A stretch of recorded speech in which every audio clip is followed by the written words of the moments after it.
Yes viewers, तो हमारा जो सबसे पहला पॉइंट होगा डिस्कस, बेसिकली ये हमारा इंट्रोडक्शन होगा जो मैंने अपने रिसर्च पे लिख रखा है। India produces toppers but not thinkers, is our school education system really educating us. जैसा कि मैंने आप लोगों को पहले ही कहा कि क्या हमारा स्कूल एजुकेशन सिस्टम जो है वाकई में हमें एजुकेट कर रहा है या नहीं।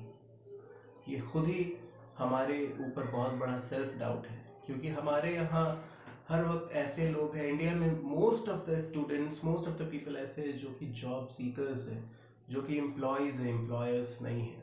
और अदर कंट्रीज़ के जो बिजनेसमैन्स हैं या बड़े बड़े थिंकर्स हैं, आइडिया डेवलपर्स हैं, वो एम्प्लॉयर्स हैं। ऐसा क्यों? तो हमारा इंडियन एजुकेशन सिस्टम वाकई में वर्क कर रहा है या नहीं कर रहा है, हम इसके बारे में आज एक डिटेल्ड वे में देखेंगे, ठीक है। तो जुड़े रहिए मेरे साथ इस वीडियो में देखने के लिए कि क्या हमारा एजुकेशन सिस्टम वाकई में वर्क कर रहा है। Pressure and marks obsession in Indian schools, your marks decide your worth. बिल्कुल सही बात है। इंडियन स्कूल्स में चाहे आप कितने भी क्रिएटिव आप क्यों ना हो, कितने भी आर्टिस्टिक बिहेवियर आपका क्यों ना हो, आपको हमेशा जज किया जाएगा आपके मार्क्स के बेसिस पे। कि अगर आप अच्छे मार्क्स लेकर के आ रहे हैं तो you are a bright student, और अगर आप अच्छे मार्क्स नहीं लेकर के आ रहे then you are a total failure और nothing. Not your creativity, not your skills, just numbers on a report card. आपकी क्रिएटिविटी का कोई वैल्यू नहीं है, आपके स्किल्स का कोई वैल्यू नहीं है। वैल्यू है अगर सिर्फ, तो वो किसका है?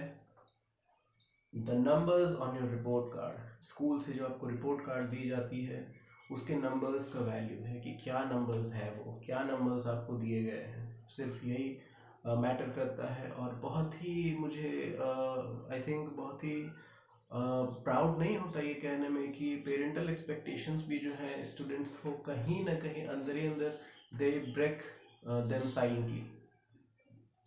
From class 1 itself, students are trained to memorize, not to understand.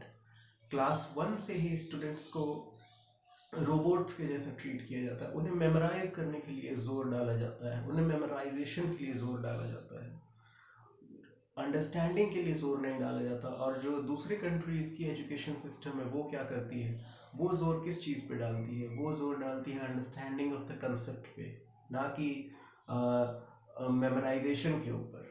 तो ये सारी मैंने जो रिसर्च करी है उसमें मैंने इंक्लूड कर रखा है। हम डिस्कस करेंगे पॉइंट बाय पॉइंट। पॉइंट 1 था हमारा प्रेशर एंड मार्क्स ऑब्सेशन, जो कि हमने डिस्कस किया।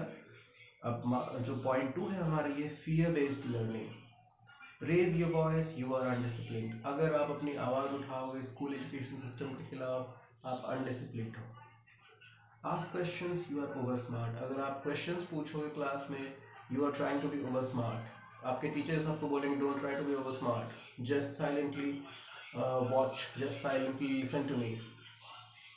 ऐसा आपको कहा जाएगा, ऐसा आपको कहा जाता होगा, आप इस चीज़ से रिलेट कर सकते हैं।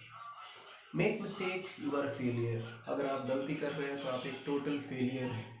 ये इसका एक अनदर वे में भी इसे देखा जा सकता है, जो कि generally CDS general Bipin Rawat भी, जो हमारे फर्स्ट सीडीएस थे 2019 में, ये रैंक क्रिएट किया गया था इंडियन आर्मी में।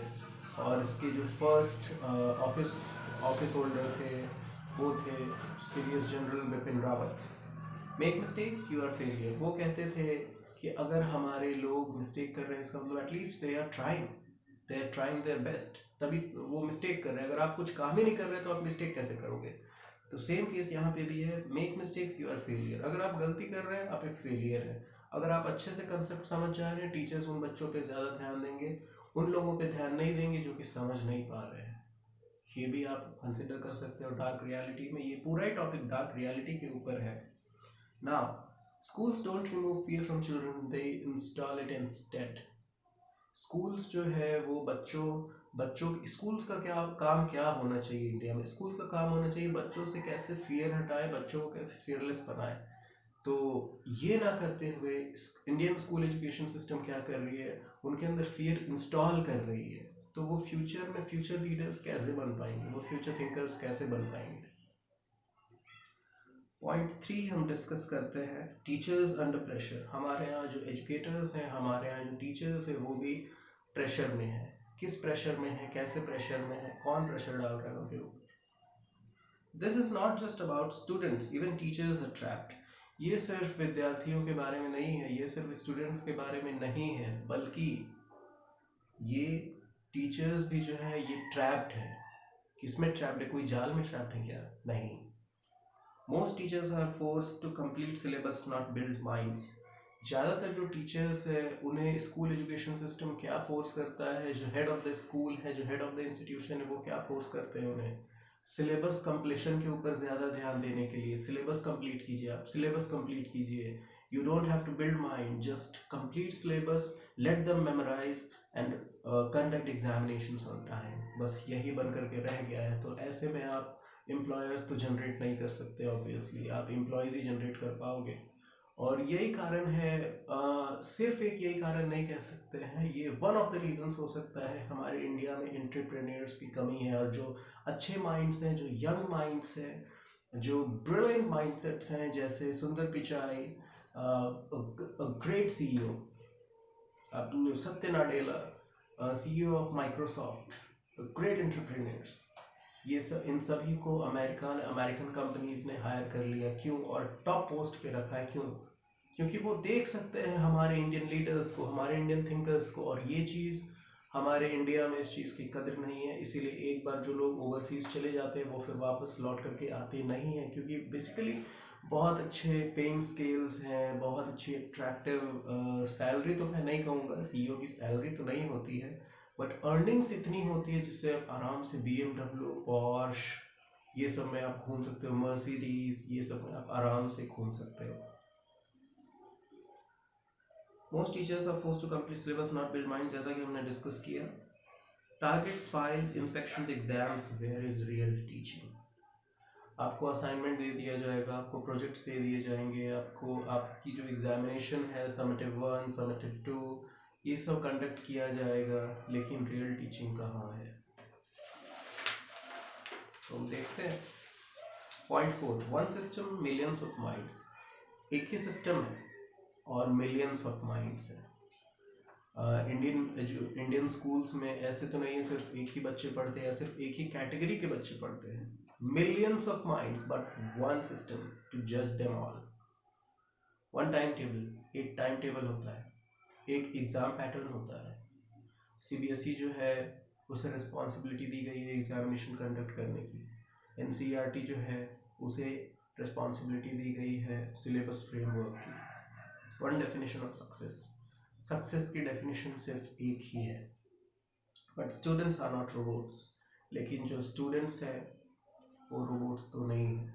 और ये मैंने पर्सनली अपने स्कूल लाइफ में भी एक्सपीरियंस किया है कि हमारा जो स्कूल सिस्टम है वो लीडर्स और थिंकर्स बनाने पे तो फोकस नहीं कर रहा है, वो एक रैंक होल्डर बनाने पे फोकस कर रहा है। Most of the competitive examinations जो हैं वो आज के टाइम पे क्या कर रही है, वो सिर्फ और सिर्फ रैंक होल्डर्स, आप रैंक चेज करो, rank rank rank. Online coaching systems इतने ज़्यादा क्यों बिल्ड हो रहे हैं? क्योंकि जो बच्चे जो हैं वो मोर फोकस्ड है रैंक के ऊपर। बट ये चीज़ मैं ये नहीं कहूँगा गलत है, लेकिन आप हर स्टूडेंट को सेम कैटेगरी में तो मत देखो, ये तो गलत है ना बिल्कुल।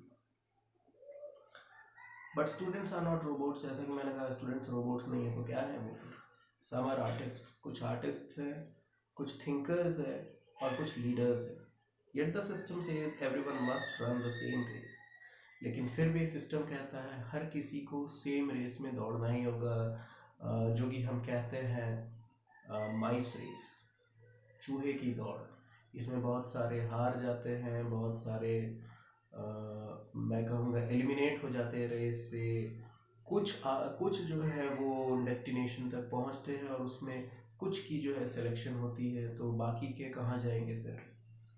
ये भी कारण है हमारे इंडिया में अनएम्प्लॉयमेंट रेट बहुत ज़्यादा बढ़ने की।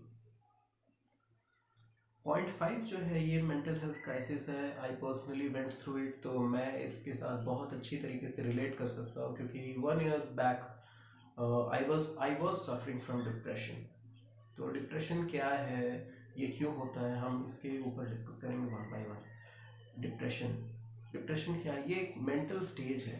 आपको बहुत ही लो फील होगा, आपको कोई काम करने में मन नहीं लगेगा, आपको इंटरेस्ट नहीं लगेगा, आप पढ़ाई पे इंटरेस्ट लूज करोगे, एंजाइटी होगी हर वक्त, फियर ऑफ फेलियर, डर लगेगा कि what if it won't work, अगर मेरे आइडिया ने काम नहीं किया तो क्या होगा, क्योंकि फियर ऑफ फेलियर किस चीज़ के ऊपर है? पेरेंट्स अगर आपको कहते हैं yes go ahead, I am with you, we are with you, तो बेसिकली वो जो फियर ऑफ फेलियर वो नहीं आएगा। लेकिन फियर ऑफ फेलियर कब आता है?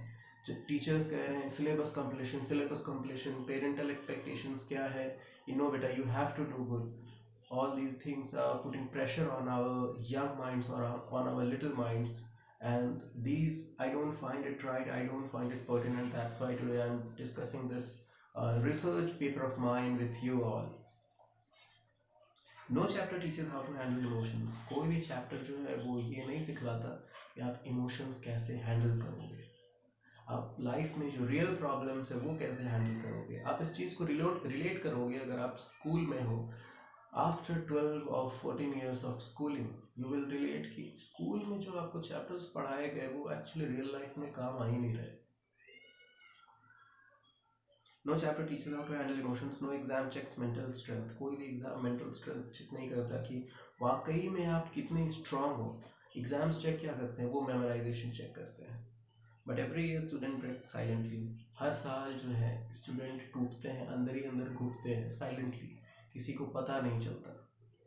Scene 6, skill gap reality. After 12 years of schooling, many students still can't speak confidently.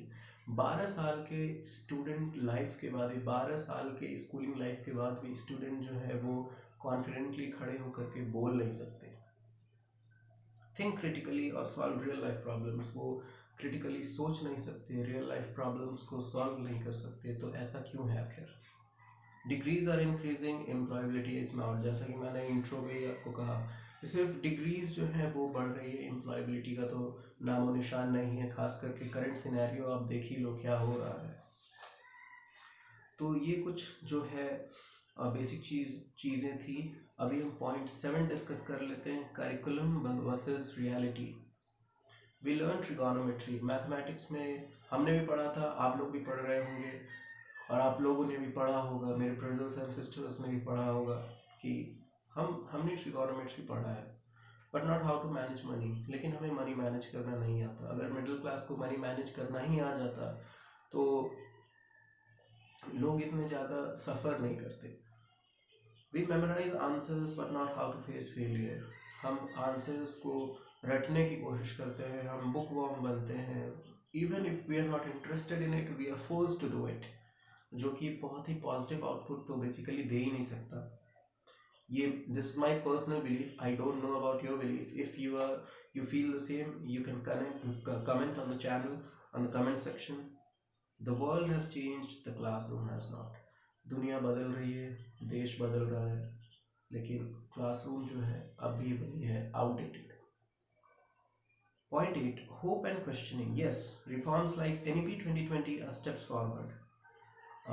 Reforms हो रहे हैं, गवर्नमेंट के थ्रू रिफॉर्म्स किए जा रहे हैं, जैसा कि नेशनल एजुकेशन पॉलिसी 2020 है, जो कि स्टेप्स फॉरवर्ड हमें लेकर के जाएगी। पॉलिसी में चेंजेस हैं, काफ़ी चेंजेस हैं। Boards like CBSE talk about skill based learning. Boards जो है CBSE बोर्ड्स जो है ये स्किल बेस्ड लर्निंग पे बात कर रहे हैं। Former president late APJ Abdul Kalam ने भी कहा था कि हमें जो है जो हमारा करिकुलम है वो थोड़ा ये करना चाहिए, चैप्टर्स हटा करके हमें स्किल बेस्ड लर्निंग लानी चाहिए, ताकि ये उन्हें फ्यूचर में हेल्प कर सके, उनको स्किल्स दे सके। अगर स्किल्स होंगी तो उनको बेसिक आराम से जॉब अपॉर्चुनिटी मिलेगी। अगर आप लीडर्स और थिंकर्स नहीं ही बना पा रहे हो तो कम से कम आप जॉब सिक्योरिटी की तो ध्यान रखो। Today students parents are investing in lakhs and crores, but they are not getting that much income. सो ये सारी इसी के कारण हो रहा है। But real change doesn't come from policies alone. जो रियल चेंज है वो सिर्फ पॉलिसी से तो नहीं आता, तो किस चीज़ से आता है? It comes from mindset. ये माइंडसेट से आता है। My ending call to action, education should create leaders not followers. Education जो है ये क्रिएट क्या करना चाहिए? एजुकेशन को लीडर्स क्रिएट करने चाहिए, फॉलोअर्स नहीं। अब लीडर्स मीन्स यहाँ पे मैं पॉलिटिकल लीडर्स की बात नहीं कर रहा, यहाँ पे मैं एजुकेशन लीडर्स की बात कर रहा हूँ। IIT इतनी सक्सेसफुल क्यों है? IIT इतना सक्सेसफुल क्यों है? एग्ज़ाम में जो है अक्सर आपने सुना होगा IITs में कि स्टूडेंट को ये तक दे दिया जाता है कि आप कोई भी आपका जो सोर्स ऑफ आंसर है वो आप एग्जाम में लेकर के बैठ सकते हो। आईआईटी में क्या फोकस किया जाता है, अंडरस्टैंडिंग ऑफ द कंसेप्ट, आपकी अंडरस्टैंडिंग ऑफ द कंसेप्ट जो है वो कितनी अच्छी है, क्लैरिटी ऑफ कंसेप्ट कितनी अच्छी, इस चीज़ पे फोकस किया जाता है, जो कि स्कूल एजुकेशन सिस्टम में it very rare. If you believe India needs real education reform come and change, अगर आपको लगता है कि इंडियन एजुकेशन सिस्टम में वाकई में रिफॉर्म लाने की ज़रूरत है, तो आप प्लीज़ कमेंट सेक्शन पे कमेंट करें change. Like this video and share it with every students, parents and teachers.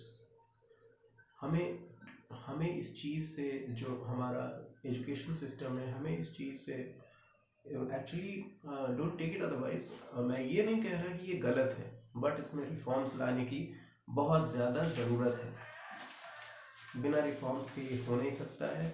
हम सब बिलियंस ऑफ माइंड्स हैं, लेकिन बस एक ही जजमेंट क्राइटेरिया है, एक ही सेम स्केल पे हमें, एक ही लीनियर स्केल पे जज किया जा रहा है, जो कि पॉसिबल नहीं है। Because the future of India is sitting in today's classroom. हमारा जो